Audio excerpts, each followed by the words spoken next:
What is up, everybody? Welcome to the Movies That Make You podcast. Season 2 is in full gear, and so we are super excited for what we got going on this season. Just to let you know what that means, we still have our weekly Prepisodes where we discuss movies to watch in preparation for a new release hitting theaters. I got my buddy POPpaGoss on those each and every week. Those drop on Mondays at 6 a.m. Also, we have our Creators Conversations. This is where we're interviewing people from the business and beyond to discuss what they do to create and how they create their art. So be on the lookout for that. We're also doing our monthly watch-alongs where we pick a movie to watch. We live stream our conversation on YouTube. This week, we've got a very special episode featuring Jeff Barker, father to Curry Barker. We had him on a Creators Conversation. He's joining the podcast for a Prepisode for It. It is being re-released in a 40th anniversary cover. So in order to celebrate that, we are going to be discussing his top 5 favorite Stephen King film adaptations. We hope you also check out our website at moviesthatmakeyoupodcast.com. There you can see all of our social links. You can listen to the podcast. You can watch the podcast. We also have our merch store. You can find tons of merch for Movies That Make You and our friends. We also have a link to our letterbox where you can see all the movies that we watch in preparation for the new releases, but also the movies that make you laugh, the movies that make you cry, the movies that make you scream, and everything in between. So before we get to this week's episode, let's check out what we got coming up on the Movies That Make You podcast. Next week, we're going to be talking about all the Insidious films in preparation for Insidious Out of the Further with a brand new guest, Keith Cantrell. We met him at OKC HorrorCon. He had some incredible insights in our Q&A sessions, so we're excited to have him on the podcast for the first time. And he also did the music that we used for our promo for Evil Dead Burn. The week after that, we've got Animation Invasion. We're going to be prepping for Coyote vs. Acme. And we're going to be joined by our special guest, Jason Vines of ATXFX, visual effects lead for Iron Lung. We're going to be talking about a host of films that have live action plus cartoon animation ingrained together. So we're excited to have those conversations. The week after that, we've got Corey from Wilkie's Music and Movies channel over on YouTube and Instagram. And we're going to be discussing a ton of bank heist films in preparation for the new film that's dropping that Friday, How to Rob a Bank. We hope you'll join us. The week after that, we are discussing a few witch movies, and we're joined by special guests, Spooky Chicks and Horror Flicks, and also the Spooky Yoki is going to be with us. So do not miss that episode as we get prepared for Practical Magic 2. Hope those episodes excite you. So without further ado, let's get to the podcast. We are back with another episode of the Movies That Make You podcast. I am Sprang. I'm joined by my co-host, Mr. POPpaGoss. How's it going, buddy? How's it going, everyone? And we are super excited to have our guest today, Mr. Jeff Barker. Welcome back to the podcast. What's up, guys? We made friends, so we decided to get back together. Yes, I love it, man. It's been such an exciting few weeks, even after our Creators Conversation, just seeing all the craziness online. We've dropped a 4K. We've dropped it on Peacock. All that stuff. Yeah, I got the 4K right there. Yeah. Very nice. And Nice, Josh has cool, got his yeah. too. So I'm not opening it though, because I've seen it. exactly. Tell us a little bit. Just give us a quick update of the last few weeks, man.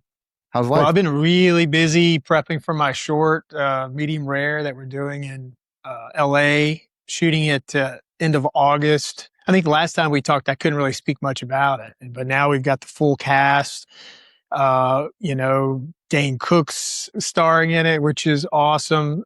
Dane and I are working on a couple of projects together, and he's an awesome guy. And I finally, got up the nerve to ask him, like, you wouldn't consider acting in this, would you? And he was like, I was waiting for you to ask me. So Nice. That was really cool.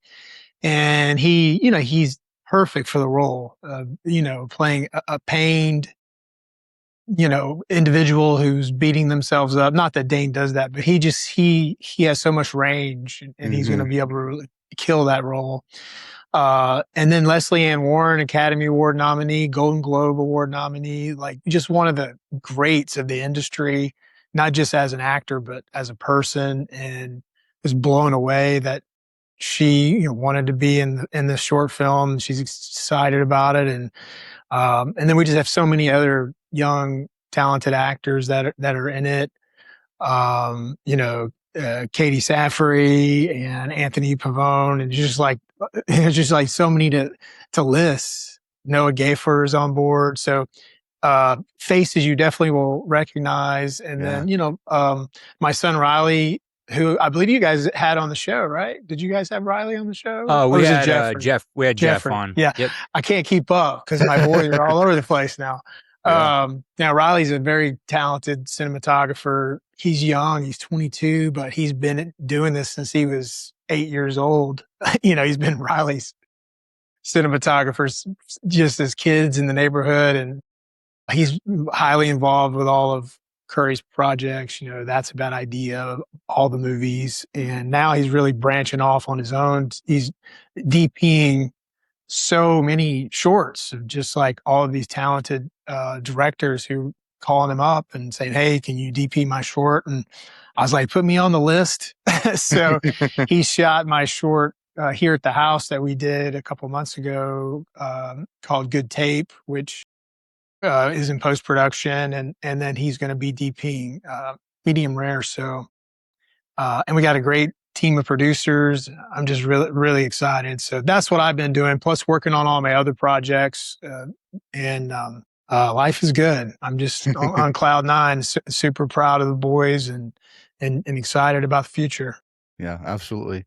Well, we are so excited that you joined us again. We did have a great time, and just thankful that you were like, yeah, let's talk about it. And today, everybody, we're going to be talking about Stephen King adaptations, because in our interview, Jeff said he's a huge Stephen King fan, and because they're also releasing the 40th anniversary edition of it. It's already out in stores now, so you can grab that. We'll also put a link to it in the description of this show. So we thought we'd just have him back and talk about his favorites. And Josh, you had an announcement you wanted to make as well, right? Yeah. So in honor of having Jeff back for a second time, and then we just had Jeffrey on, great conversation. He was very generous with his time. He made the announcement using our clip from our episode to announce Resonance that he's working on. So that was really cool. But I was going to give away my digital copy of Obsession to our audience. So we'll get the fine details and we'll make a reel for it. But we're going to give away a digital copy of Obsession just to celebrate the success of the movie, and just as a thank you to the fans for having Jeff and Jeffrey on. We tried to get Riley on too. Jeff couldn't get a hold of him. So he tried, and then he's like, yeah, he's just busy right now, but he's like, I can't wait to be on. So he's, and actually we already booked a video game episode with Jeffrey. Cool. He's going to be on our Prepisode for Zach Krager's Resident Evil. So we can't wait to have him on for that. But you've done a great job with all your kids. I haven't talked to your daughters or anything, but I'm sure they're being raised right. So I just kudos to you from father to father to father. Like, it's really cool that you like shared your time with so many people. Like, you've been making your rounds on all these podcasts, and we're just very thankful you decided to share your time with little old us. So we just wanted to thank the fans and give them a digital copy of the movie Obsession. So pretty cool. That is really cool that you guys are doing that. Yeah, I've really backed off of the podcast because getting busy, and then also just want to take a step back. Like it was just such a overwhelming experience when it came out, and it was so exciting to just like want to talk about it all the time. Just so amazed that something like this was happening to my family, my kids. But now it's been a couple of months. I mean, it came out May 15th, so it's been some time, and it's like everybody's sort of taking their breath now, and so, but still just very thankful about Obsession, and I got my copy, and not going to open it, just keep it wrapped up. Yeah, exactly. Yeah, but that's perfect about Jeffrey with the video game. Yeah, he towards the end of the conversation, we asked him the same question when you told us you like Stephen King. We asked him, who he would like to like have a chat with, and he mentioned I believe the creator of Fallout. He's a huge fan of that apparently. Yeah. So he's like, I love video games. So we were like, oh well, Resident Evil is about to come out in a couple months. So yeah, that trailer is awesome too. The second trailer. Yeah, I messaged him yesterday actually, and he messaged me within like 5 minutes. He's like, oh, that sounds like a blast. He's like, I would love to do that. So but yeah, it's been pretty surreal. I mean, even the physical release of Obsession, I did a short for my channel, and I had to go to like 5 different Walmarts because the 4K was sold out immediately. Like, it didn't even make it to the shelf. Like, people were, I don't know if they were ordering it and picking it up at the Walmart or what, but I did a video and like went to so many, and then I finally found one copy, but the slipcase was like damaged, and so I was like, I don't want that one. And then they restocked the 4K. I was at Walmart yesterday, and I took a picture and sent it to Sprang, but they restocked the 4Ks, but all the slip covers for the Blu-ray and the 4K are all missing off the. So I don't know if they did that because people are stealing them, or yeah, because like slip covers and physical media are like worth a lot of money these days. So I guess this one was very important to people. So I was like, wow, I'm glad I got mine with the slipcase before they took them all down. Our buddy Spooky Oki had we had him on the podcast last night, and he said that they were selling for like $18 starting bid on eBay. Just the slip cover itself. Just the slip cover, yeah. So that's crazy. It's crazy. Yeah, and the vinyls just came out this week, which is beautiful. Oh, nice. That should be showing up here pretty soon at my house, and very cool. It's going to be red. The records are red. And it's going to be beautiful. Some content creators that I follow, they're at San Diego Comic-Con this week, but they posted their unboxing of the vinyl, and it looks pretty beautiful. It's I might, if there's any left, I might have to order one just to like put up on the wall. Yeah. I'm sure they'll print more if they have to. Yeah, for sure. Well, they have a cassette tape too. I saw, I think Wax Record, they're doing a cassette tape version of it as well. So so great. That's so great. And also, real quick, shout out, Riley wasn't on our channel, but he does have an interview releasing through Bloody Disgusting's podcast, The Boo Crew. They just announced it yesterday, but it's coming out, I believe, next week. So keep an eye peeled. I think it's out because I listened to that yesterday. Awesome. Night. Yeah. It's really cool. It's so fun. Go check out Riley. Yeah. I can't wait to watch that one. They also, that same podcast had, what was the prop master? Luke, what was the prop master? Or Luke, yeah. Yeah. They were on that same podcast recently as well. So yeah, go check it out. All the Obsession fun. It's cool to see all these. I love that like the behind the scenes people are getting love on a lot of the stuff, because like that's what we love to talk. We love talk, makeup effects and camera people and the people that people don't normally think about. So I'm loving that Obsession people are like getting their praise. It's awesome. Yeah, it's really great. I see Vivian a lot, who was for the set for set production design. That's what I'm going to say. Yeah. And then Blair with costumes, see her everywhere. And see Skylar, the casting director. I mean, everybody's out doing this. But it is because I think people keep listening because they keep finding out new information. Like in conversation, things come out that for the crew is like, oh yeah, that it's like no big deal. But for people who are so hungry for something new, that they latch on to it. And sure. Yeah, absolutely. And I know you've done a lot of the shows talking about Obsession. You mentioned you kind of took a step back. So we're going to move away from Obsession talk, get into King talk. Nobody wants to hear that. Yeah, look at my shirt. It's so great. That's an awesome shirt. Yeah. It's amazing. The funny thing is that, I've had this for years. And now there's a shirt just like this on the Focus website that says written and directed by Curry Barker. Oh, wow. That's surreal. Mind blowing. He used to make fun of me with his shirt. Now he's on a shirt like that. That is amazing. Well, let's start the conversation just telling us about your love for Stephen King and when did that start, and kind of just share a little bit about that. Yeah, he is like, he's meant a lot to me. I've never met him or seen him or anything, but it's just, I read him.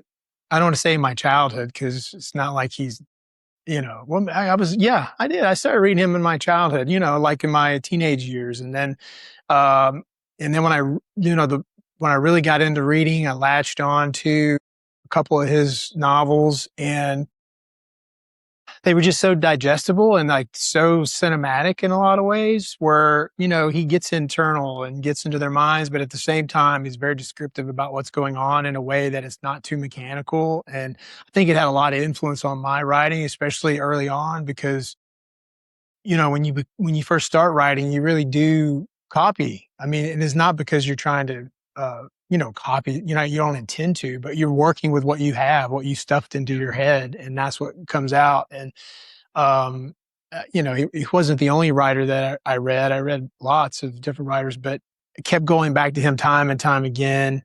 And it was just always exciting. It was really never a letdown. I didn't really got into the fantasy stuff like the Dark Towers and all that. But, I felt like his horror to me was character driven. Mhm. And that has really had an impact, I think, on a whole generation of writers, to show that true horror comes manifest from the characters and their experiences rather than just happening to them. There is a place for that type of horror, but it's not what I like. I like this psychological horror, and that's really what comes from those characters. But I have been a huge fan. In fact, last summer, our family vacation, we went up to Maine. We went to the coast of Maine, and I couldn't go to Maine without going to his house. So we drove all the way to Bangor. Yeah. Just to see his house, and took some pictures with the girls there. They were like, "Why are we at this creepy house?" They have no idea. I'm like, "This is a writer," and they're like, "Okay, whatever." But it was really cool. And then while we're there, tour buses are coming by. I was like, this guy's life. Like, people literally take pilgrimages to his house just to see where he lives. Yeah. But I did what everybody does when they're in Bangor. Everybody, every coffee shop, every place we stopped, like, "Hey, have you ever seen Stephen King?" And the answer was always, "Of course." Like, he's just one of us. Like, he's hanging out.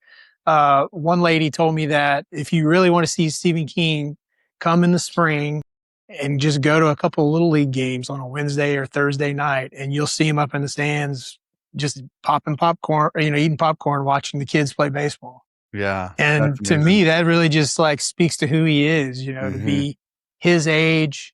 And he's like settled into the simple things in life that really bring him pleasure. And so it's just watching kids play baseball. Yeah. That's amazing. I mentioned to you, like, Stephen King. My dad didn't read Stephen King, but he reads Tom Clancy. And just every year, birthday, Christmas, it was always Clancy books.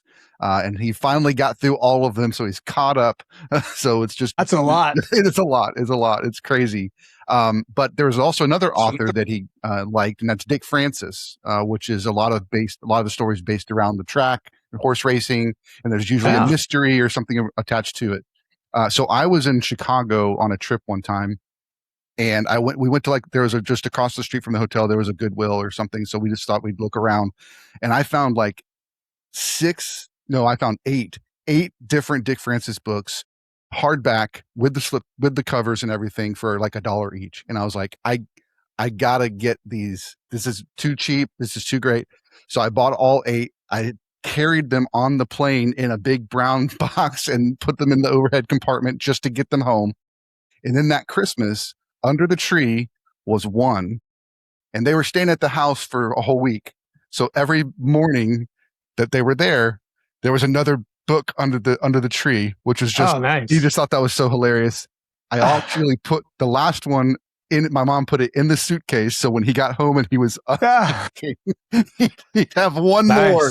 So that's a funny story we tell all the time. But it's like, that's one of those things, like when I find something that people like, and I'm out and about, I'm just like, oh, I got to grab that for them. And if for that price, I just couldn't pass it up. And it ended up leading to a crazy, crazy funny story. So lots of fun. Yeah, that's a cool story. And you took the joke to the extreme. Like, you put a button on it. Yeah. Putting it in a suitcase. Exactly. Way to go. Appreciate it. That was fun.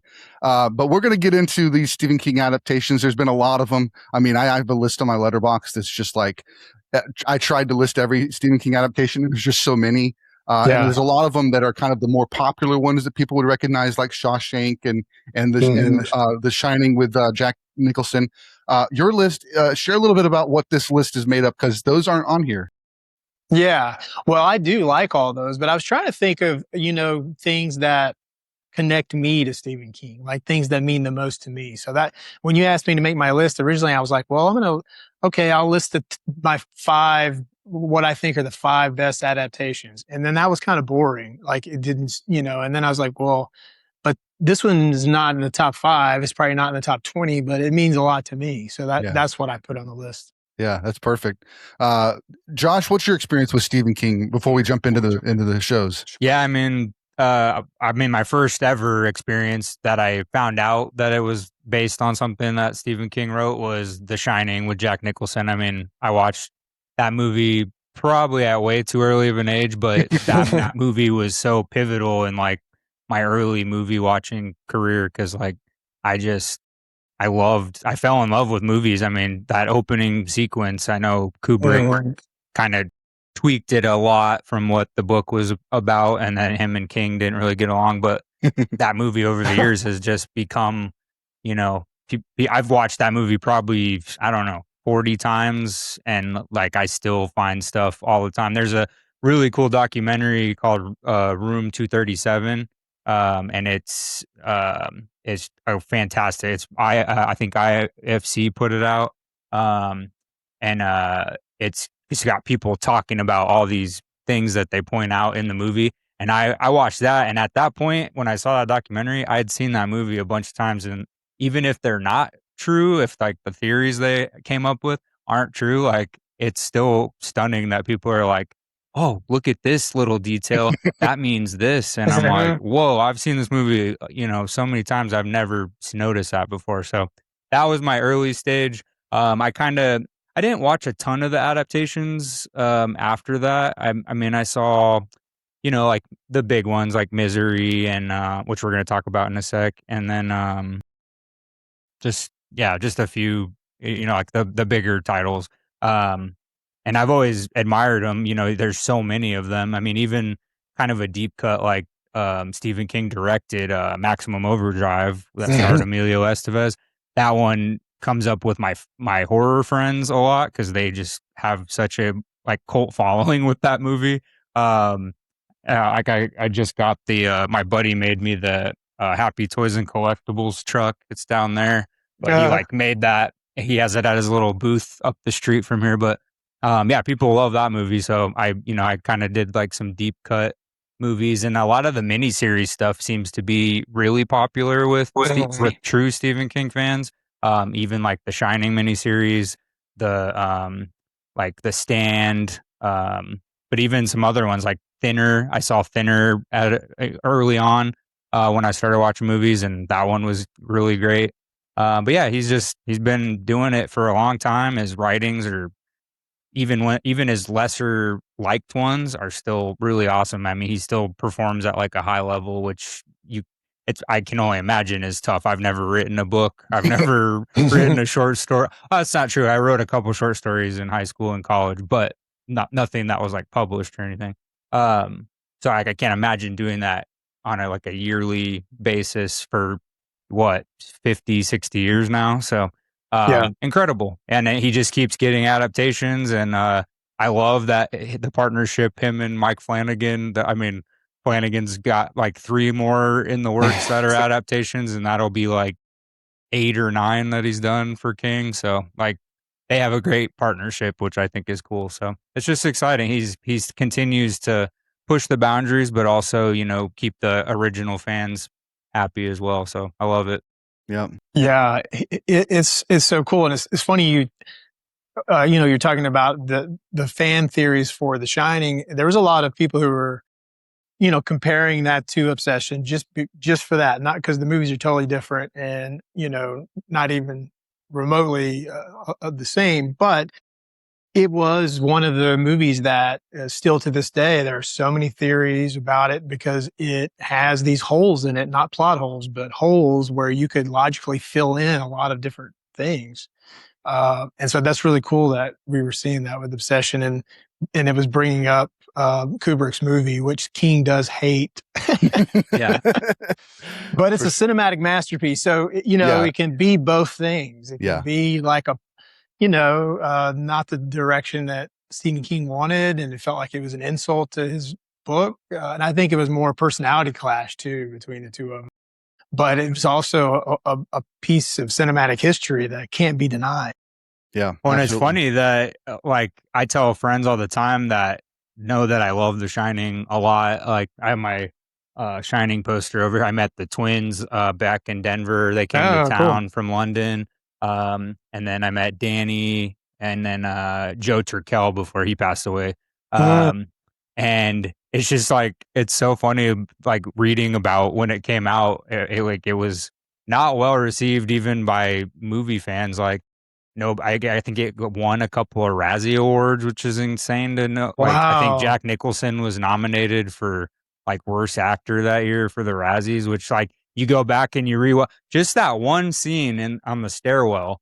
You just watch that, or even just the facial expression scene of him Yeah. looking out the window, like that. I mean, how would that be a Razzie Award? Like you think Yeah. about it now, and you're like, "There's no way." But Yeah. times were different, I guess. They So. were different. I think is because it was so grounded. The performance was so grounded, and it felt like a trick almost to watch somebody be so normal and then slowly over time, slowly like lose themselves. But now that's what we expect from a good movie. You know, we don't expect horror to just be like jump scare, gross you out. Like you can have that stuff, but it has to be earned. And Kubrick's Shining definitely did that. So I wasn't aware of that it was not well received when it came out. You know, I was pretty young. When did it came out in? It came out in 1980, but yeah, I think it did well. Like, I don't think it like bombed at the box office or anything, but just the like Or, like, people just critically. didn't get it. I think it was like too ahead of its time, I guess. Like, I think some of the stuff Kubrick did in that movie were like, I mean, at the time, I'm trying to think before The Shining, he definitely would have done 2001. He would have had, Mhm. he hadn't done Full Metal Jacket yet. Yeah, he did the moon landing. Yeah, right. That's good. Yeah, yeah. Did you ever see that movie that they made with it was yes. Ron Perlman and Rupert Grint, and it was about the like Kubrick filming the moonlight. It was called it had moon in the title. I can't remember what it was called. I don't think we're thinking about the same one. I saw a modern one that came out like 3 or 4 years ago that was more like a rom-com, and it's centered around, I can't remember the actors. There's a couple of big name actors in it, and it was centered around it had Channing Tatum in it, I think. Okay, If interesting. I'm thinking Oh correctly. yes, I remember that one now. And it was like it was about that manufacturing. But I think there's the documentaries and all kind. You can go down that rabbit hole if you want. Well, very cool. Well, let's jump into it. We already started talking about The Shining. You've got the Shining miniseries on here. Share a little bit about what that means to you. Yeah, well, I grew up going to vacation every year in Estes Park, Colorado, which is where the mansion is, the Stanley Hotel. Mm-hmm. And in my earliest memories of that, even at age probably 7 or 8, was like my dad saying like that's the hotel from The Shining, and he knew that that's not where they shot it, but it was based on that. And that people around town in Estes Park, which now is a much bigger town, but back then it was like a little village on the way to the Rocky Mountain National Park. That was what it was known for. You had to go up, it's probably 10,000 feet to that little valley, and then that's where you get into the Rocky Mountain National Park, and you can go up to the 14,000 foot peak and all the stuff that you can do in the national park there, which is amazing. And but Estes Park is got like the shops and the restaurants, and you can go and spend the day, and the weather's always no humidity, and it's like even cool and not too hot in the summer. But then there was always that hotel that just sitting up there, the big old white hotel, and we couldn't afford to stay there, but we would like go and during the day and walk up the steps and walk around, and they had the crazy carpet and everything. And as I got older, I realized like, I get it. Like, cause I never really understood as a kid, like, what is my dad talking about? That's not the hotel in the movie. But then I understood like, no, Stephen King went here and on some like, his family vacation and stayed there. And then that's where he got the idea for, The Shining. So, when he did the miniseries and wrote the screenplay, which is also really cool. He wrote he decided I'm taking control of this. Mm-hmm. He wrote the screenplay, and then they shot it there at the Stanley Hotel. So that's why I thought that one was special to me, just how it tied into my childhood. And I remember watching it on television, and you remember that how it was back in the day when there was like a TV miniseries, like it would be like 4 parts or 5 parts or whatever. And you would literally watch, it's a 2-hour block, but it's probably an hour and 20 minutes because there's commercials of this movie. And then they would be like, okay, kids, that's all for tonight. Come back tomorrow night. Yeah. Then you'd have to like go to bed, wake up, go to school, go to work, like you have a normal life, like do all the stuff and then be back on your couch in time to watch the next hour and 20 minutes. Yeah. And then again, all right, kids, we'll be back here tomorrow night. That was an experience that no one will ever have again to like really, people can simulate that with watching shows on Netflix or Hulu or whatever, but it's not the same because you can pause it and go to the bathroom. You can start it at 8:30 because something came up and you could, but it was like, if you weren't on the couch at 8:00 or 7:00, whatever, forget it. You missed it. And then if you did miss one of the segments, you're tough luck. You couldn't rent it or, you have to hopefully put it back up, 7 years later or something. Yeah. Yeah, that's an angle I had not even contemplated because I thought, like Game of Thrones does their, they release it weekly. So some channels or some apps will do their stuff weekly to try and simulate that. But to your point, you can still start it when you want to start it, and you can still hold off a few weeks and then watch 3 episodes in a row. But it's not you have to build your life around this if you want to see it every single time. Like kids got a Little League game that night. Nope, sorry I can't go. I've already watched 4. I can't miss the finale. I got to watch the 5th one. Yeah. And then, later on, like in the 90s or 2000s, if it was very successful, they'd come out with like a set of VHS tapes or whatever. Mm-hmm. But even in the beginning, that was it. Like you caught it or you didn't. And that was it. I remember, I didn't see this, but I know of the story of, and my dad talks about this too, about like, there was a TV series or a movie series of the night or the week or whatever like this, that was about like, the end of the world, like bombs falling, nuclear war, and people thought it was real because it was like, it was like newscasts and stuff and to like, scared people to death. Yeah. It's crazy. It's crazy. Josh, you got a backlot breakdown.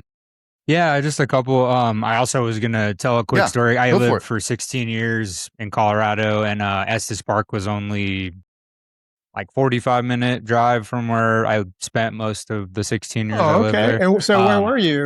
So I was in our house was in Westminster, Colorado. So that was like right between Boulder and Denver. And then I lived in Arvada, which is right around the corner from Westminster. Went to school downtown at Community College of Denver. Got my associates there. I did performing arts at that college, which is funny because I don't really do that. I mean, I guess the podcast a little bit, but I don't do it now. But it was really fun. I did like comedy shows in college and stuff. But I got invited to the Stanley one time for I used to be part of this, like, I don't know what you would call it. It wasn't like a religious like community, but it was like just some kind of, after school kind of thing that we would all hang out, make dinner, play sports, go on ski trips, doing stuff like that. But we got offered, 2 of my buddies and we got offered to go talk at this lunch. And they had a lunch not in the actual hotel, but like the little side hotel next to the Stanley. So we actually got to like talk over there, which was really cool. And then fun fact about the Stanley, not only that's where Stephen King wrote the book. When you take the tour, you can do a ghost tour at the Stanley. I've taken it twice. They have 2 different ones you can take. And they actually, if nobody's staying in room 217, they'll take you in there. But both times I did the tour, somebody was in there, so we couldn't go in there. But that's where they filmed Dumb and Dumber, was at the Stanley Hotel. That's right. That's right. Yeah, so like the scene where Jim Carrey goes in the bar and he's like, he sees that we landed on the moon, which is also funny. I think that was a nod to the Kubrick thing because like I think so. Because The Shining is So yeah, he's like, we landed on the moon. Like that restaurant doesn't look the same, but like you can go in there and get a nice bite to eat. But they had to build the little driveway to come up, like where they came up with the Lamborghinis and stuff. So that stuff's not there anymore. But the ghost tour is really cool because they some of the rooms they'll take you in that are haunted, and you get to go in there and like hear stories and stuff. Is pretty cool.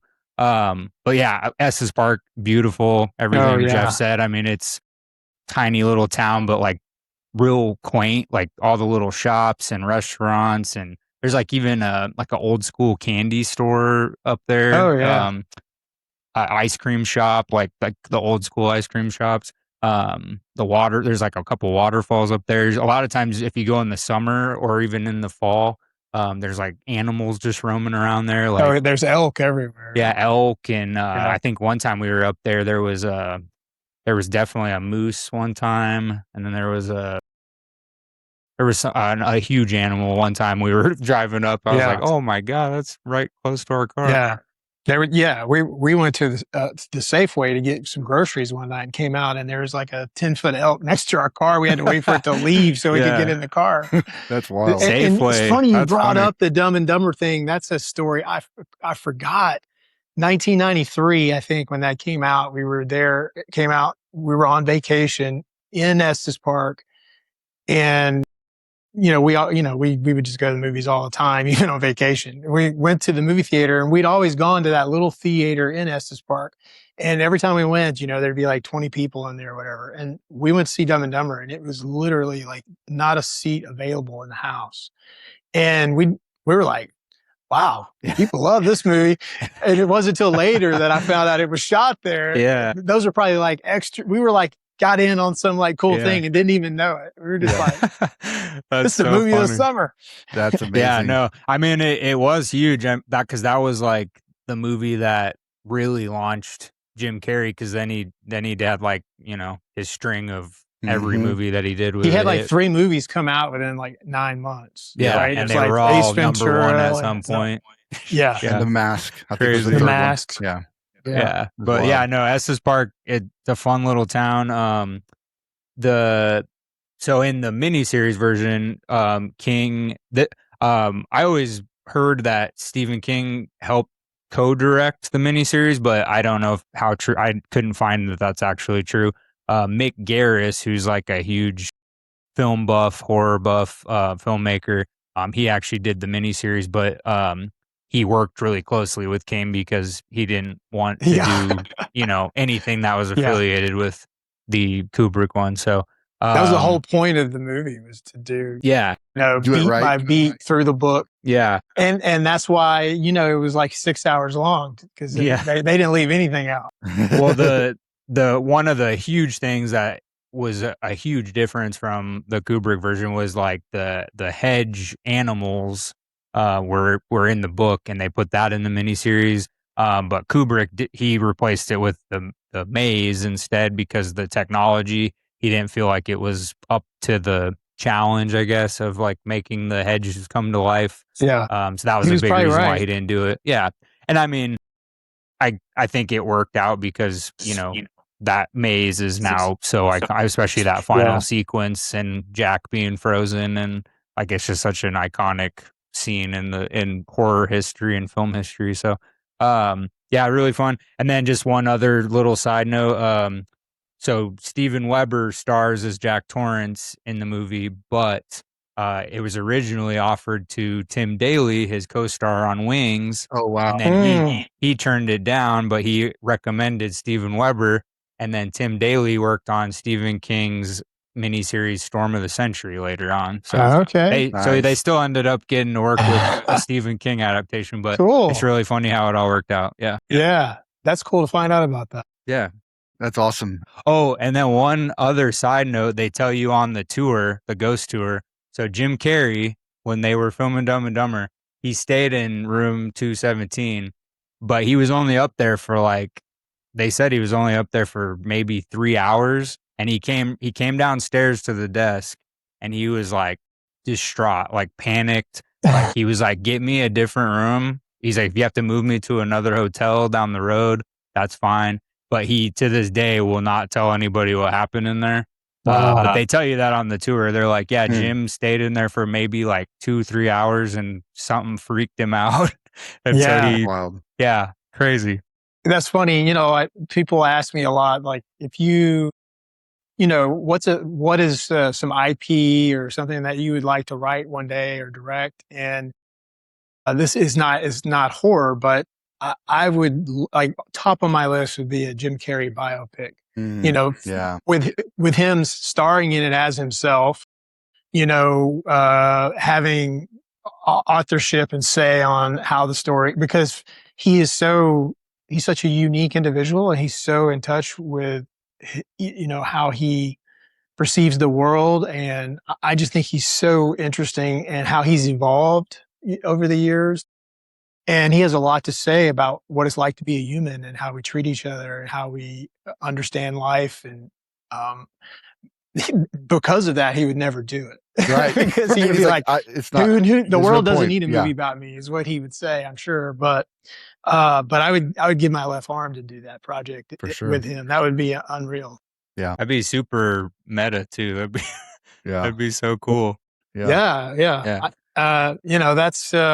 That's the fantasy. Yep, for sure. Oh, that'd be sweet. And I guess I thought that I knew there were some events that happened at the Stanley, so I thought that there was like an annual thing. But I know I at least want to visit Estes Park and go visit the hotel at some point. Oh, you got to, man! But, it's awesome. Yeah, it'd be it's time for me to go back. It's been a long time. I think because I moved 2018. I left Colorado to come here, and I think 2019, like right before the pandemic, I heard that they actually built like a mini like hedge maze out in the side of it, and you can like ride like little go-karts through it or something. That's what I read. I haven't been out there since I left. Wow. But next time I go, my brother still lives in Colorado, so next time I'm out there, maybe we'll go up to Estes Park. Yeah, and invite me, and we'll meet you. Yeah, we'll let's all take a trip. Right on. For sure. Next movie up on your list, Jeff, is Life of Chuck. This is a very recent one to the lexicon or the library, you would say. What stands out about Life of Chuck for you? Well, because right now I'm sitting in Fairhope, Alabama, where it was shot, and it's one of the two Mike Flanagan movies that are adaptations of Stephen King that he shot right here. And it's not only that, the house that I used to live in is in the movie. Wow. Yeah, like it's not a set in the movie, but there's the scene where the kid is in the gym for the school dance, and that is at Bayside Preparatory School in Daphne, which is the town right next to Fairhope. And that's where we used to live, and we lived in the house right next to the school.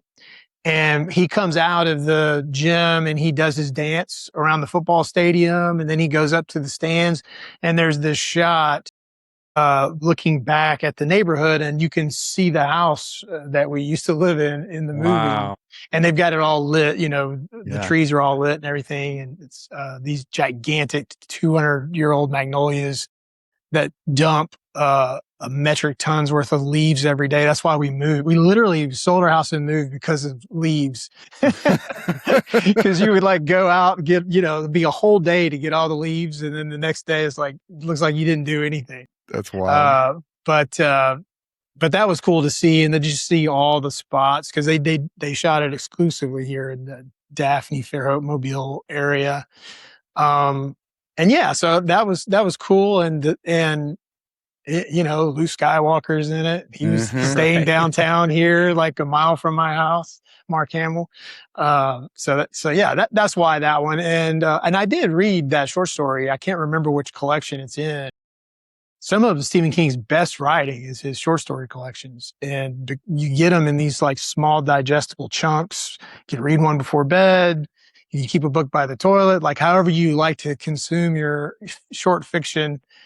And a lot of those end up being the adaptations. It's not always like The Stand and It. I mean, obviously Pet Sematary, but the nuggets that people find are a lot of times these short stories that are buried in these collections. Yeah. And I actually had a friend when I first moved to Texas, he was a writer, and he had said, it's just weird that they just keep doing Stephen King short stories. Why don't they do the big ones? And I said, well, just as a fan, it's a lot easier to take a story that's this long, convert it into an hour and a half film, than a story that's this long and try to get the same experience. It's like you'd be so upset that there'd be so much stuff left out that you just can't even do it. So I think the short stories are definitely, they're ripe for that kind of adaptation, like you said, because they're more manageable as far as the content. Yeah, 100%. I mean, if you take a screenplay that's 90 to 110 pages and you really wrote it in prose form, where you added some interiority, you described the world of what things look like, you were more descriptive on the page, and you really pushed it to try to, not pad it, but write it the way it deserves to be written as fictional prose, you're going to end up with a short story. I mean, it's not novel length, but that's why a novel adaptation is so difficult for screenwriters, because that would be a 4 or 5 hour movie if you went beat by beat. So you have to really dig in and find what in there is the most important part of the story. What are characters you can combine? What are set pieces that you can throw out or put together? And then often too, like you could take the one really cool, interesting beat about the story and then just build a whole other world around it for a movie adaptation. Yeah. So yeah, short stories and screenplays are like cousins. And that's why in the market today, you're really seeing a lot of these short stories being sold as IP for screenwriters. And that's been going on for a long time, but it's super hot right now. You have, studios and producers who are just like going on Reddit and, buying old anthologies, short story anthologies, and reading, and trying to find something, that they could get cheap and turn into a good movie. Yeah, for sure.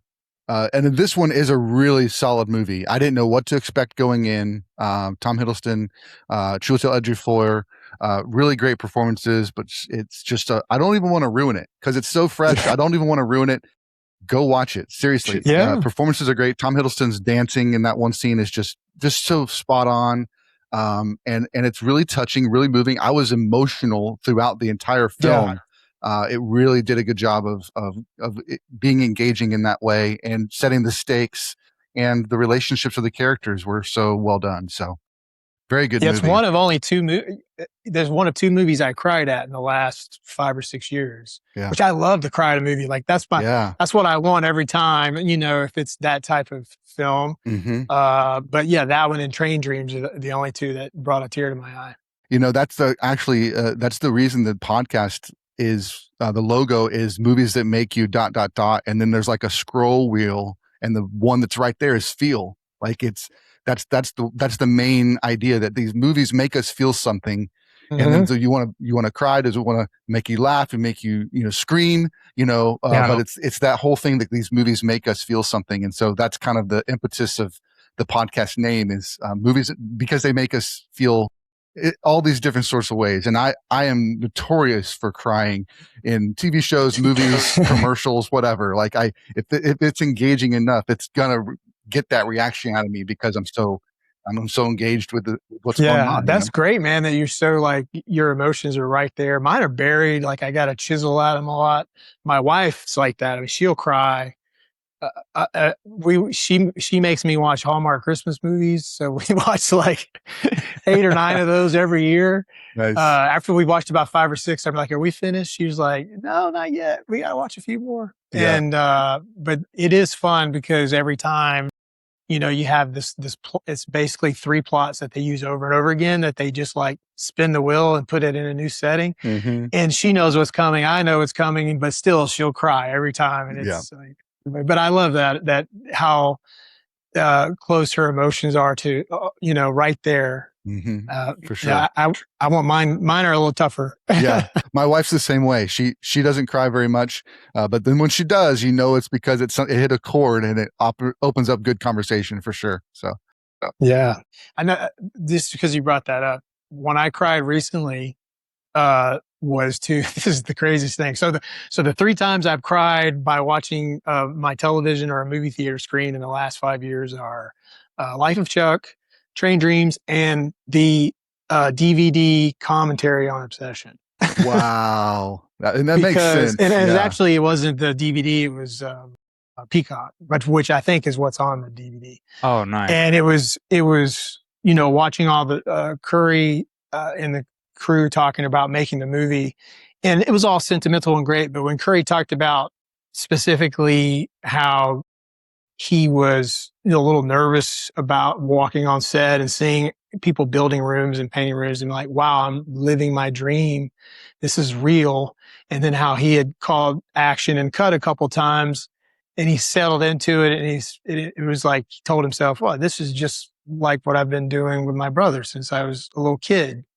That hit me hard. Yeah, I can imagine. It really did. Yeah. Cause and I knew that, but to see it on the screen with the music, they're selling this product and it just really hit me. But yeah, just picture them as little kids, just running around making movies, And that's just amazing to have that be so authentic. And I think that's one of the reasons why the movie did so great. I know we're going to talk about you more about Obsession, but it's why it's so great. It's because it feels so grounded in reality and just his authenticity, just saying that and knowing what he went through on that set, as you can tell, as you just mentioned, it's just like, I think that's what makes it resonate with all of us is that authenticity. Cool. Pretty cool. And I brought the boys to the Stanley Hotel when they were younger. Nice. Yeah. Nice. Curry remembers that. He was probably 12 or so. Yeah. When Jeffrey was 13. Yeah.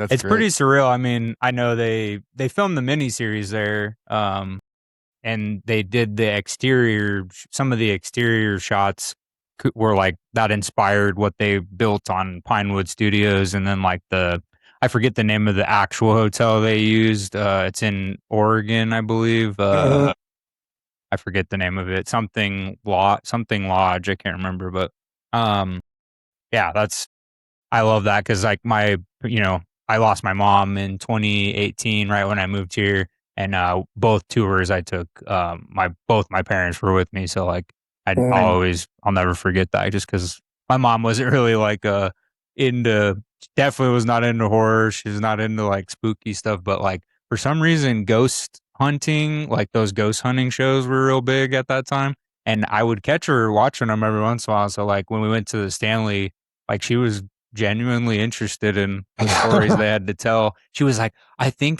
she took a couple pictures. She's like, I think I caught something on my camera. And I was like, I don't know, Mom, maybe that's the wonder. We'll just say maybe it's something. Yeah. Well, now you can go back there and talk to her. Yeah, exactly. Yeah. It's awesome. Josh, what do you got for Life of Chuck? Not a ton. One thing, well, there's a fun Stephen King nod to a previous story, Christine, in the traffic jam. I think early on in the film, the 58 Plymouth is in the red one. It's in the traffic jam. Nice. So that's kind of cool. I really wanted to just talk real quick about how similar of a feeling this movie why you probably relate to it a lot. This was a family affair for Mike Flanagan on Life of Chuck because he's worked with his wife, Kate Siegel. She's worked with her numerous times. I mean, they did that amazing movie, Hush. That was really good, where she's deaf, writer. And then I think she popped up a couple other things that he worked on. But she plays the English teacher in a really pivotal scene.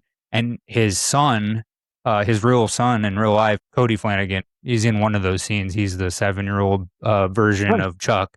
And I read that Mike, he said that scene, that the English teacher talking to Chuck it was the heart of the movie, because their kids will be able to like go back and reference that scene, and it's their real mom giving this really powerful, monologue, and be like, they'll remember working on the movie.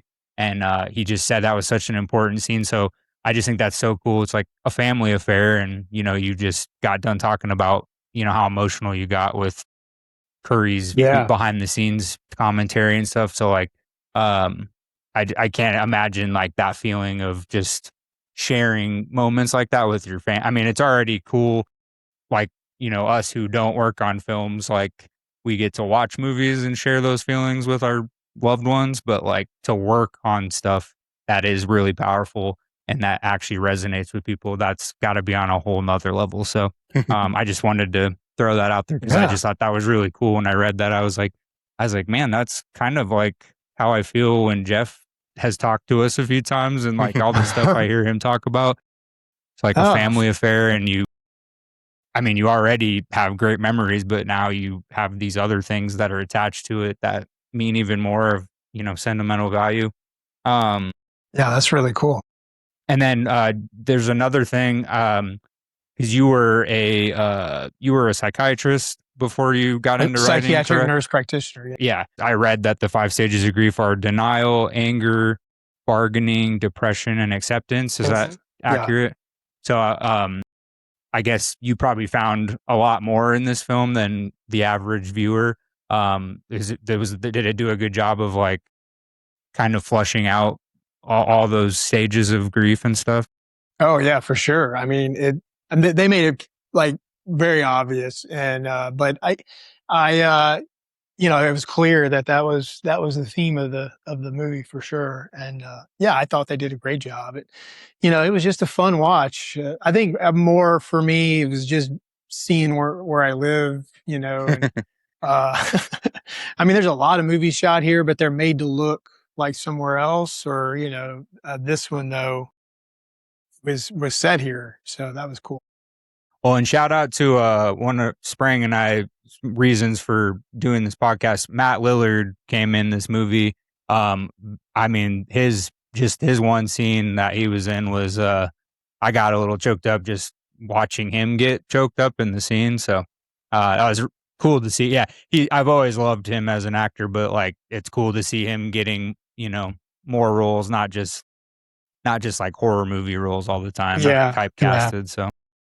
He's really great. Yeah, I like him a lot.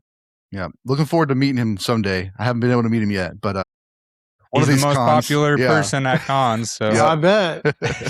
Yeah. Next up on the list, we've got Gerald's Game right there in the middle. Tell us a little bit about Gerald's Game and why it's got that spot.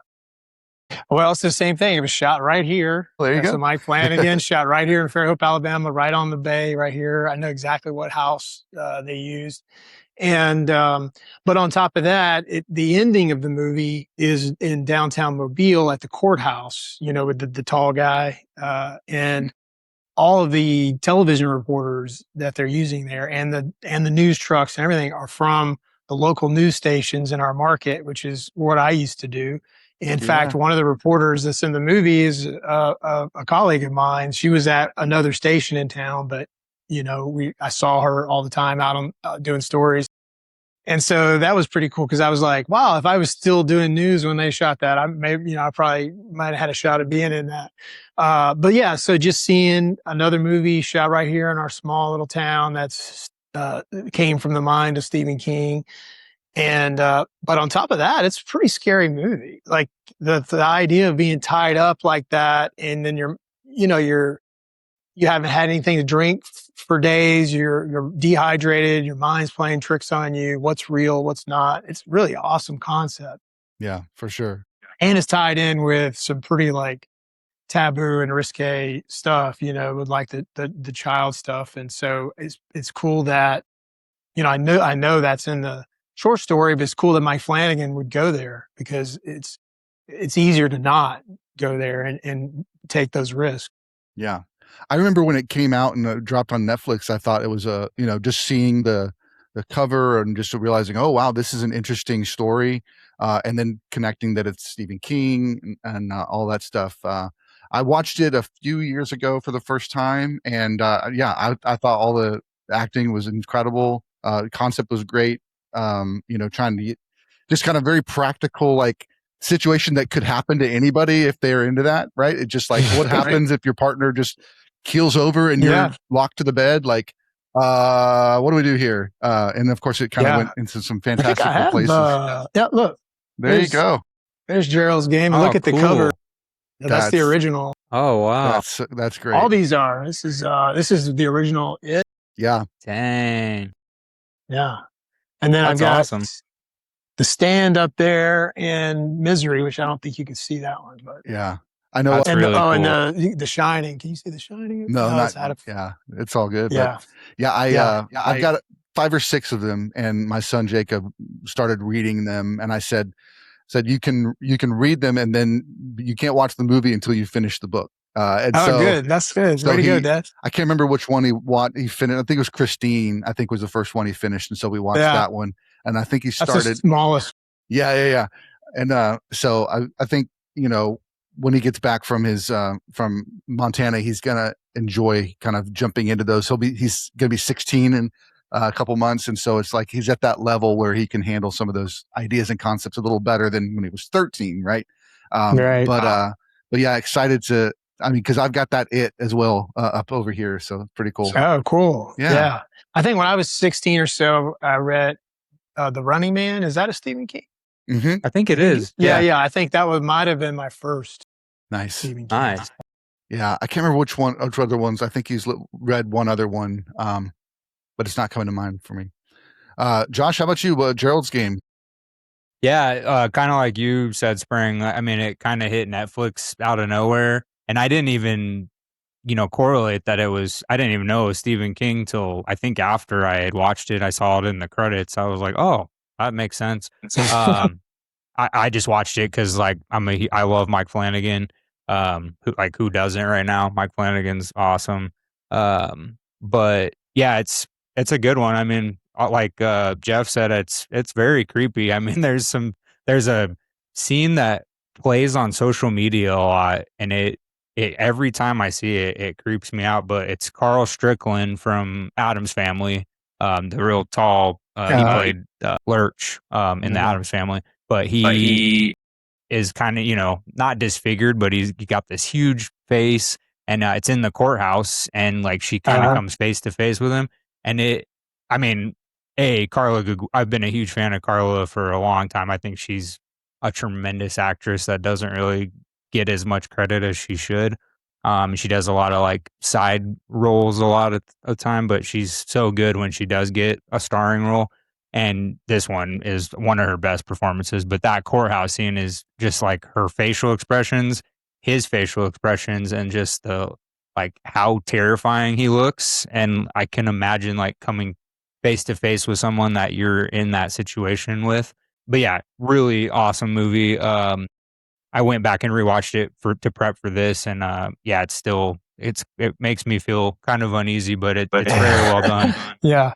There's a book that the character Jesse throws at the dog, and it's Midnight Mass, which is what Mike Flanagan actually turned into he made like the miniseries on Netflix. And then in Hush, his real wife, who we were just talking about, Kate Siegel, she writes the book Midnight Mass in Hush. Like she writes as a writer. So like all these Flanagan King, they're like making their own universe with each other, which is cool. There's some King references. They refer to the dog as Cujo. Yeah. There's a quote from Dark Tower, all things serve the beam. We should take our medicine. That's from The Shining. And then one last thing. So Henry Thomas, Carla Gugino, and Kate all were in Haunting of Hill House, which Flanagan also did. And then Henry Thomas played Jack Torrance in Doctor Sleep as well. So all kinds of ties to. He just reuses the same like the actors. That's how it goes, man. But it's awesome. When you find somebody that you vibe with and you can trust, and they can do it. Yeah. Start getting your team. Yeah, that's another actor too. Henry Thomas, like he, was so famous for E.T. for so long and didn't really act again he did little things here and there in between, and then he got to be in Scorsese's Gangs of New York, and that was kind of like his resurgence.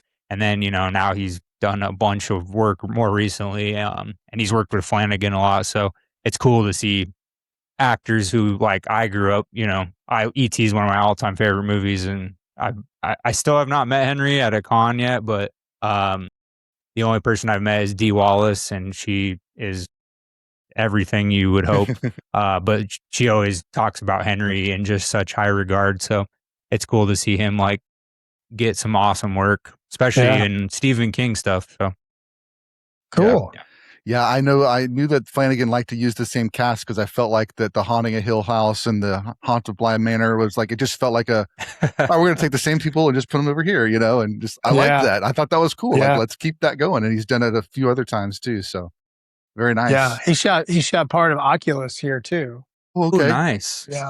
Oh, that was one more reference to Flanagan. So the headboard on the bed gets like half of the symbol that's in Oculus. So that's another reference to Flanagan. He loves Easter eggs. Yeah, he does. He's good. I can't wait to see what he does with The Exorcist. Yeah. Oh yeah.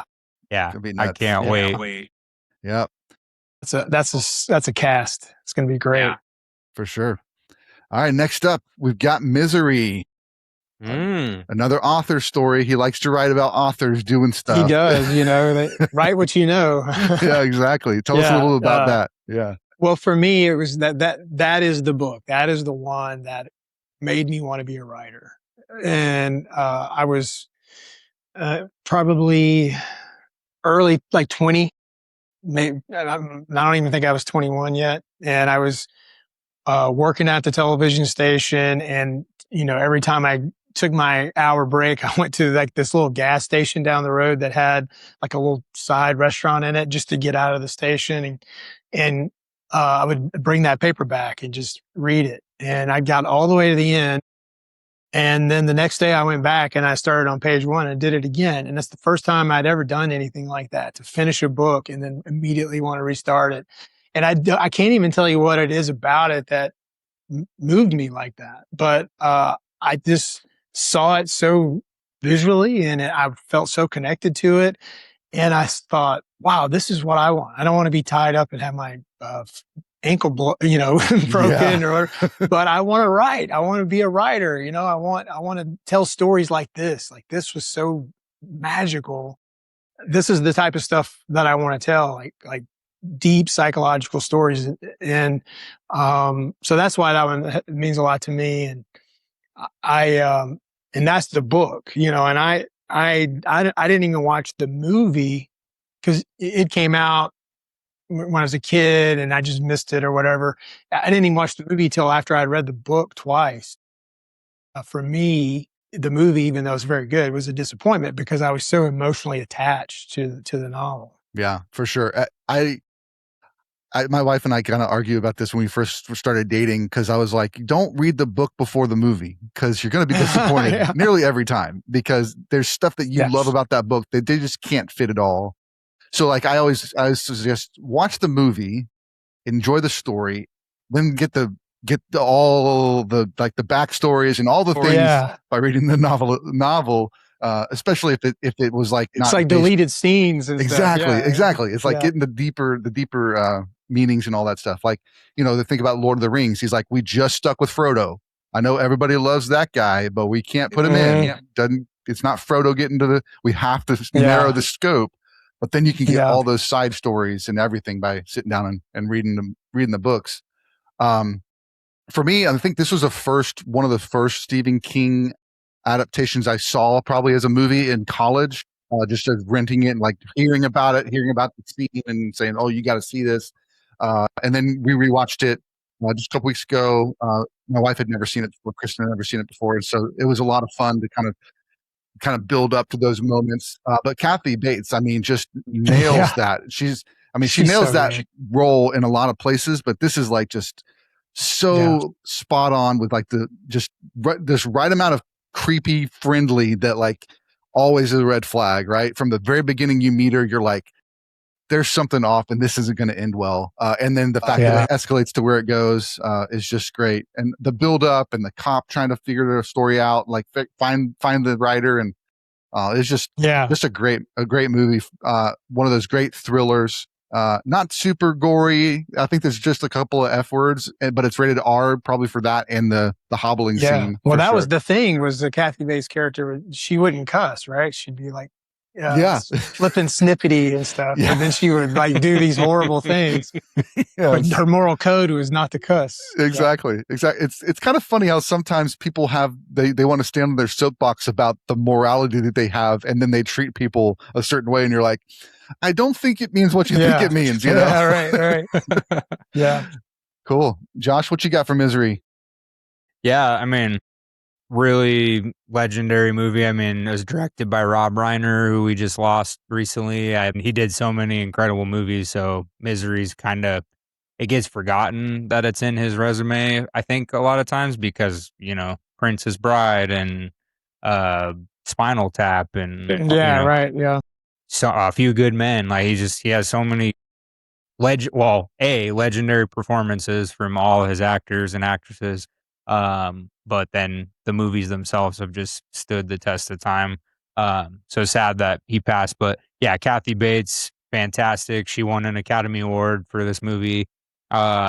She was the first female to ever win an Academy Award for a horror performance, and it's very rare. There's only been technically 4 actresses that have ever won for a horror or thriller. I think Jodie Foster won for Silence of the Lambs. I forget the actress's name for Rosemary's Baby.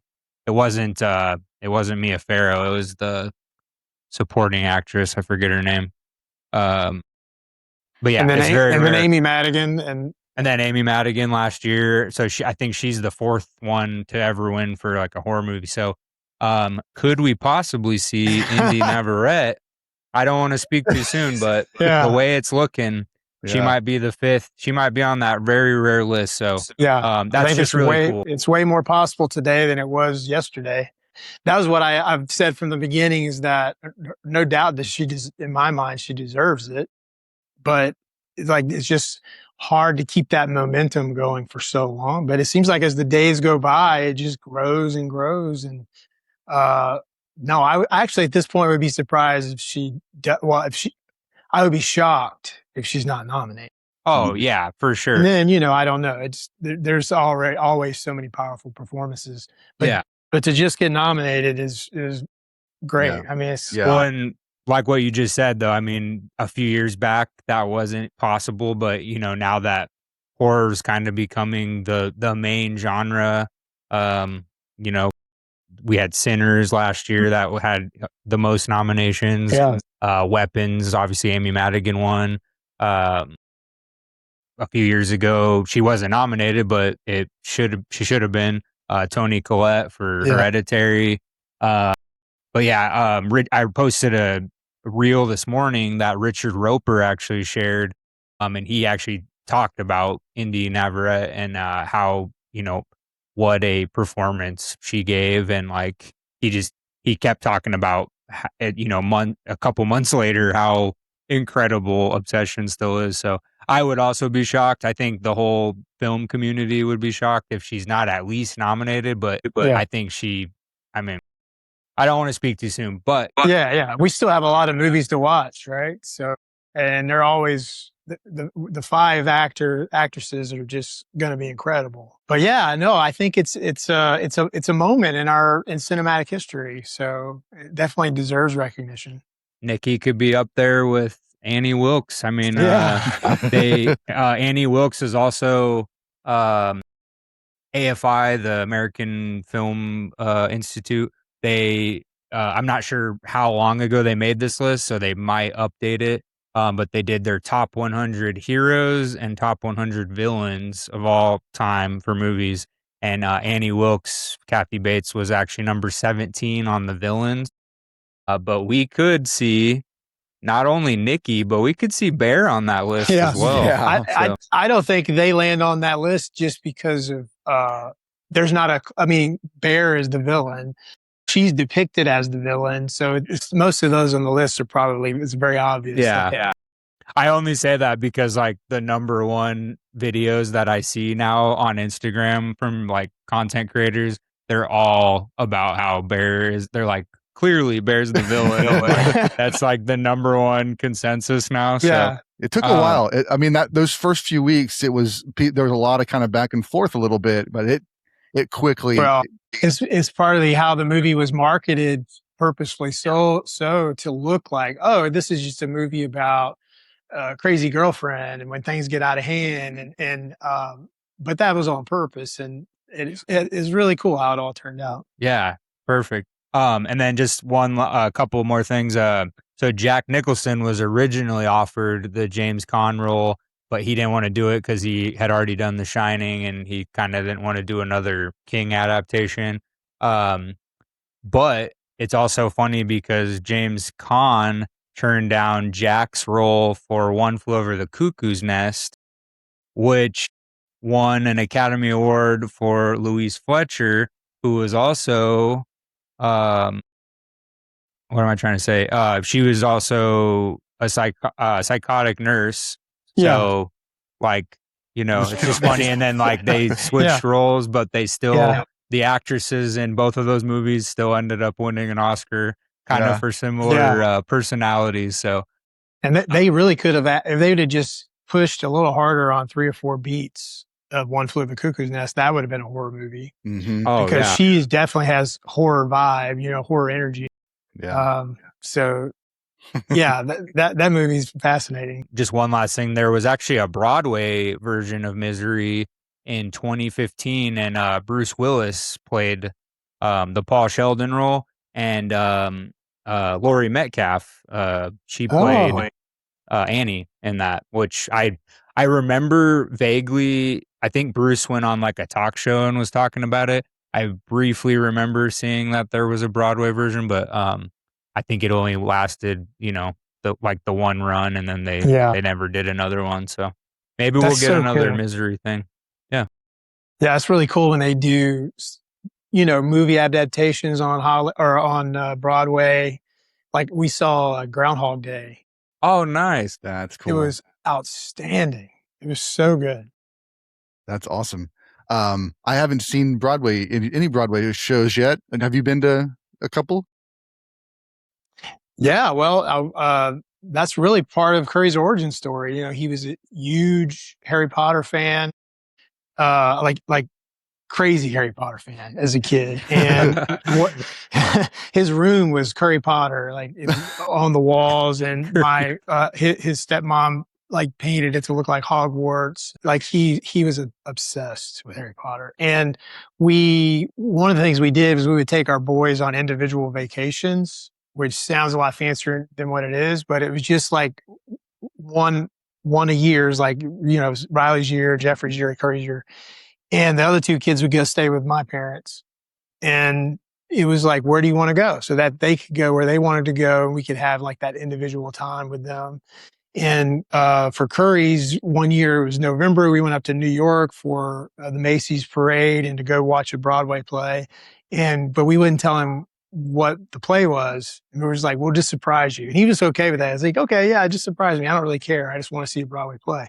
And so we brought him out to Times Square, and we said, okay, when you turn around, you'll see what play we're going to go see. And he turns around, and there's like a 80-foot picture of Daniel Radcliffe starring in How to Succeed in Business Without Trying.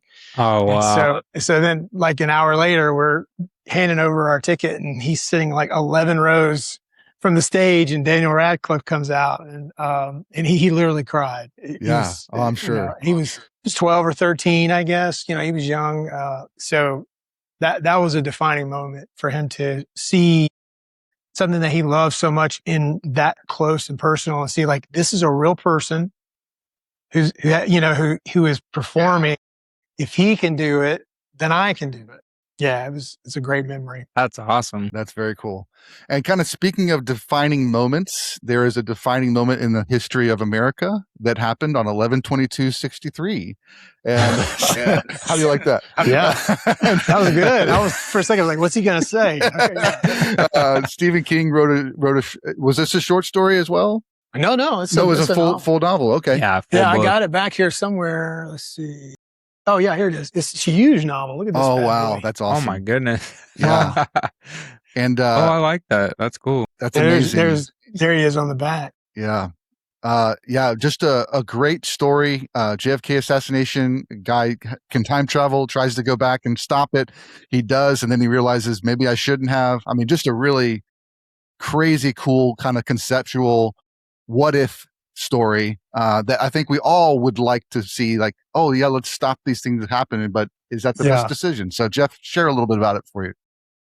Well, it's number one on my list just because it truly is, for me, the best adaptation. It's not a movie, it's a TV series, but I think it's done so well because a lot of like time travel stuff can get really corny. You know, I'm also very impressed with Dark Matter. I don't know if you've seen that yet. That's a show on Netflix, I think. Is it Netflix? Yeah. Season 2 is coming out like in a couple weeks, if not sooner. But it's been a while. Season 1 was like 2 or 3 years ago, I think, but they do a very good job. But anyway, I love time travel. I love the idea of how significant moments in our lives are, like, for me, like branches on a tree. You know, life is a series of decisions and consequences. And if it's impossible, but this fantasy of being able to work yourself back down the tree branch, get to that spot and go another direction. But when you go that other direction, like, now what? You know, it may have been better where you were on the tree. To me, that's so fascinating. I write a lot of that stuff. And I think that's why it's number one on my list, because it fits like what I think about, you know, what the burning questions are in me that show up on the page. Things I like to think about and create. And so that one has meant a lot to me. And, it's just really cool too, how you can take one small thing, like instead of creating this time machine, that you have to create this lore and like, how is it created and how does it work? And like, why does it work this way? And he just sets the time machine as this diner, and you don't know how it works or why it works. And it doesn't matter. It's like the One Wish Willow. It doesn't matter. It just does what it does. And, that's really cool too. So it's my favorite. Yeah. James Franco stars. I watched it. I think I've seen it now 2 times because I watched it by myself and loved it. And then, once I got married, I had to share it with my wife as well. But, just a great story. Chris Cooper, does a great job kind of introducing him to this world. And, it is one of those conceptually, like I mentioned, just, we wish that would be a possibility. Like, we got to stop this, life would be so much better if JFK had lived and he would have changed the world. And it's like, we don't know. We don't know what would have happened. I was trying to think of the other intriguing piece to me is that it keeps going back to the same date, and then he has to live in that time for years to even reach the moment. And then if it doesn't work out, how many times does he have to keep going back and starting over? And it kind of reminds me a little bit like Edge of Tomorrow in that concept of like, he's trying to stop this thing and he has to keep repeating it.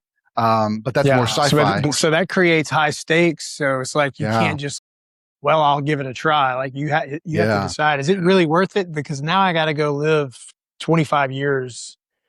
You know, it really adds weight. Yeah, absolutely. Absolutely.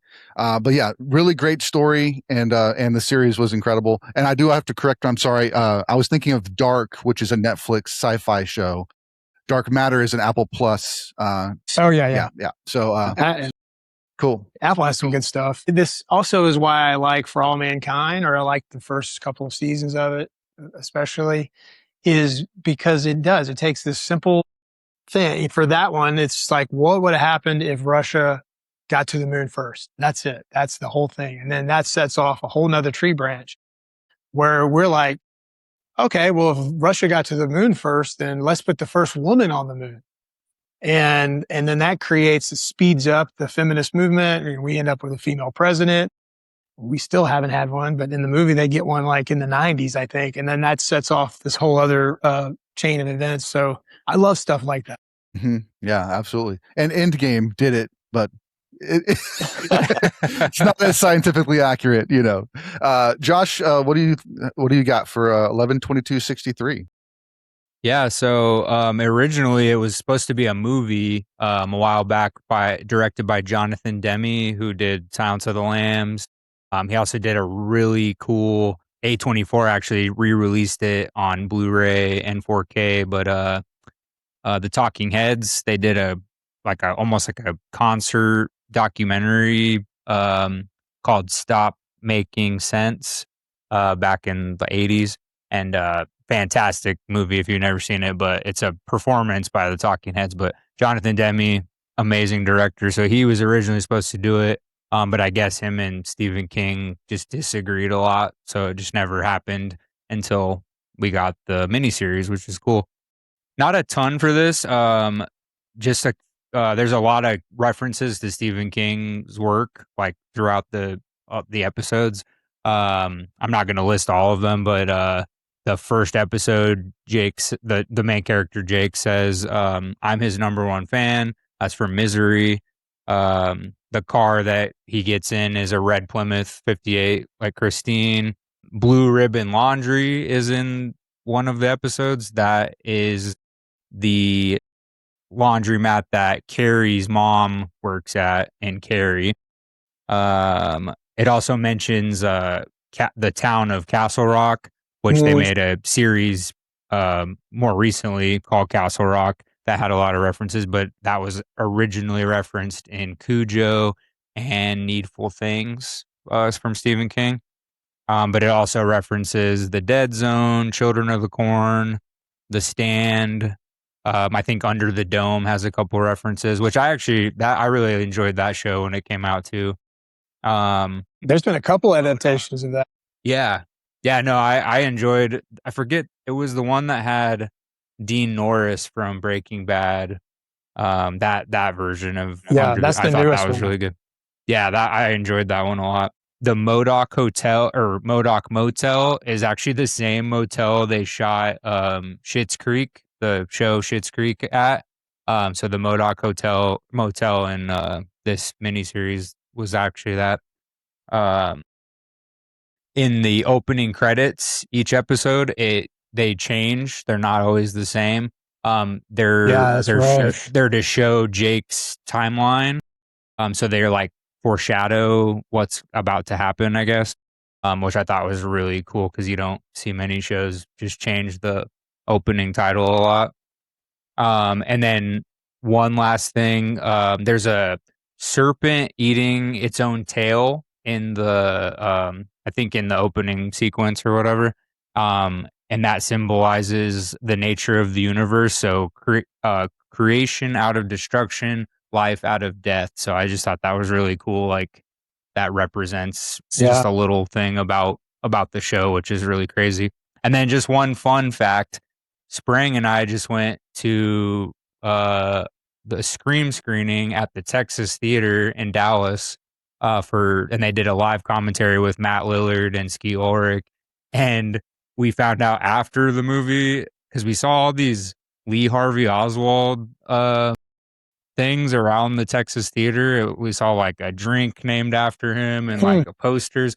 And I was like, that's really bizarre. And then I read online, that's the theater where they arrested Lee Harvey Oswald after the assassination. So in real I life. just thought, so like it's a theater now. They do like new screenings. Like I know they're doing the Odyssey there right now. Oh, okay. I think they did Obsession there it's a cool theater. It's just one single screen and it's kind of like old school vibes. And it's got a bar in the back and they sell merch and stuff. But cool. but yeah, it's really cool if you ever get a chance to go. It's in like the old crummier part of Dallas, like the old downtown.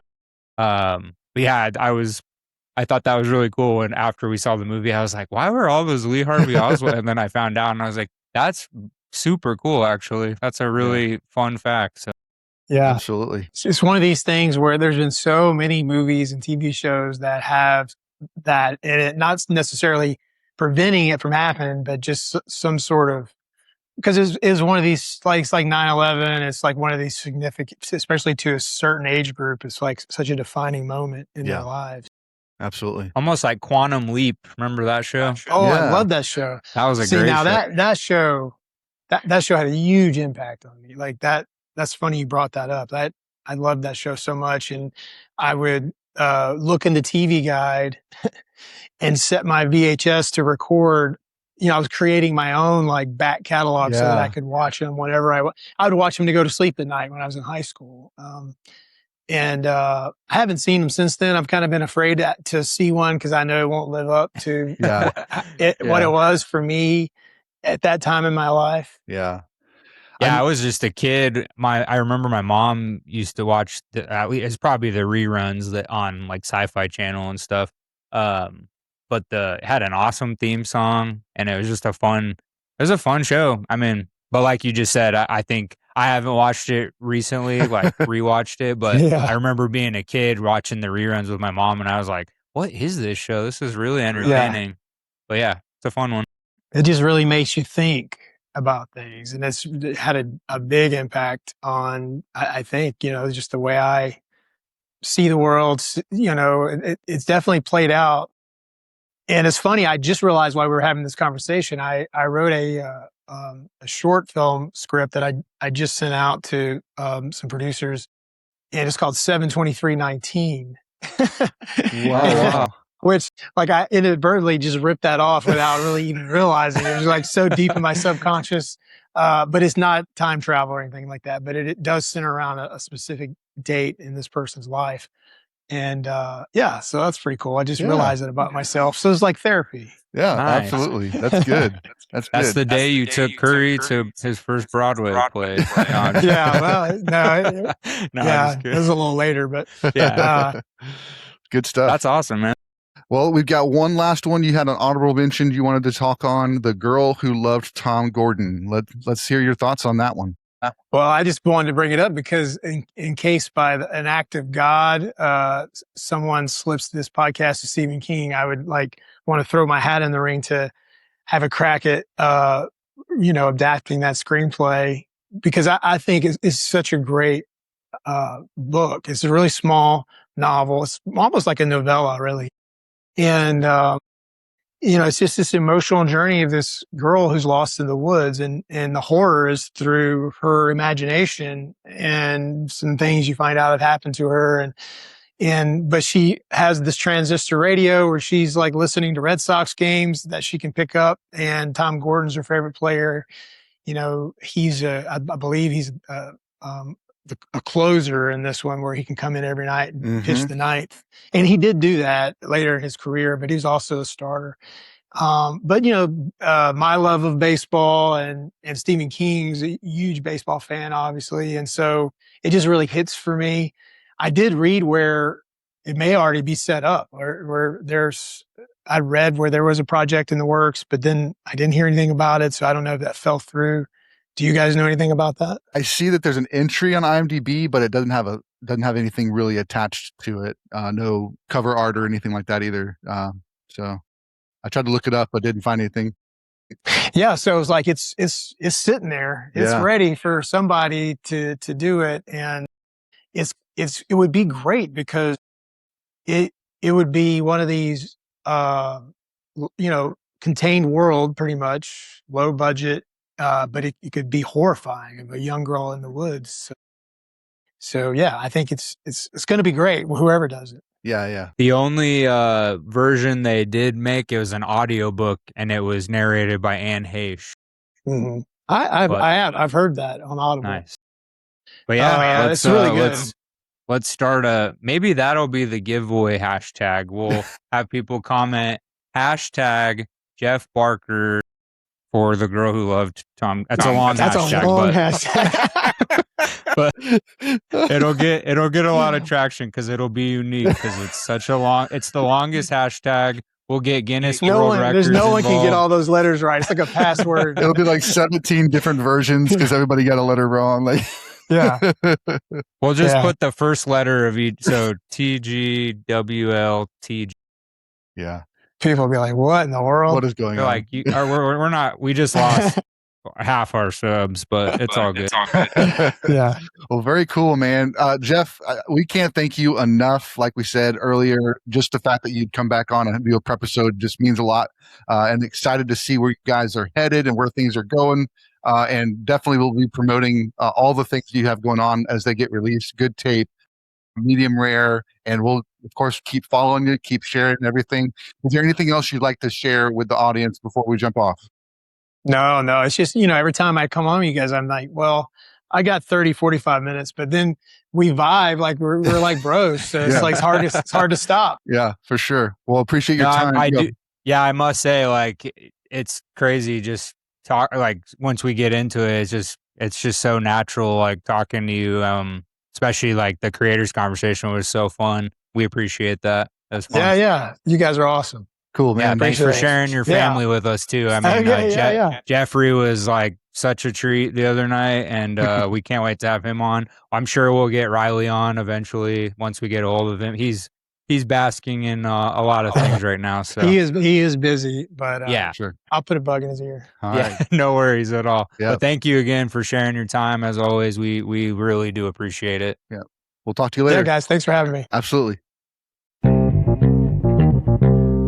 Thanks so much for listening to the podcast. We hope you enjoyed this episode. Don't forget to jump over to our website, moviesthatmakeyoupodcast.com, see all of our links. Follow us on Instagram so you never miss an episode, a live stream, or an interview. And until next time, keep watching movies.